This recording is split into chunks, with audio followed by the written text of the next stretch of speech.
and you never know how tight those are. So if you want your opinion to matter, if you want your voice to be heard, be sure that you cast your ballot.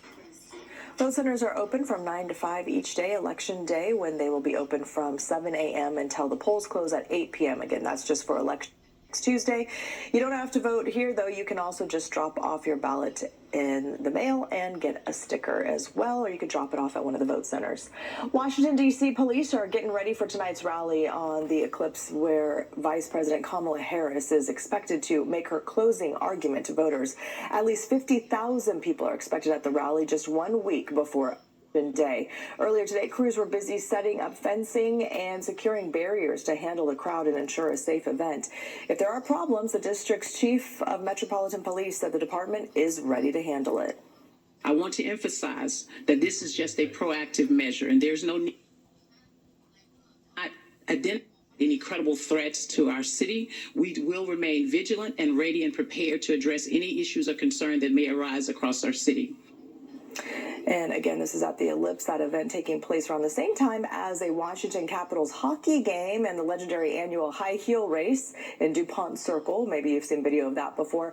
All three events are happening within about a of each other. Former President Trump spoke to supporters at his Mar-a-Lago club in Florida today, and Trump said that the central focus of his message was to, quote, expose the character of Vice President Harris. But his remarks covered a range of topics, including early voting in Pennsylvania, immigration, and former president did not address the comments made by a comedian during the pre-program at his Madison Square Garden rally, but instead called the event a, quote, love fest. I don't think anybody has ever seen anything like what happened the other night at Madison Square Garden. The love in that room, it was breathtaking, and you could have filled it many, many times with the people that were unable to get in.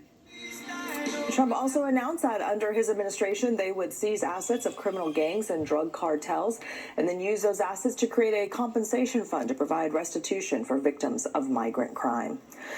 Be sure to stay with KCRA3 for continued coverage leading up to the election on election night. On the KCRA3 app, you can find our voter guide. It's everything in one easy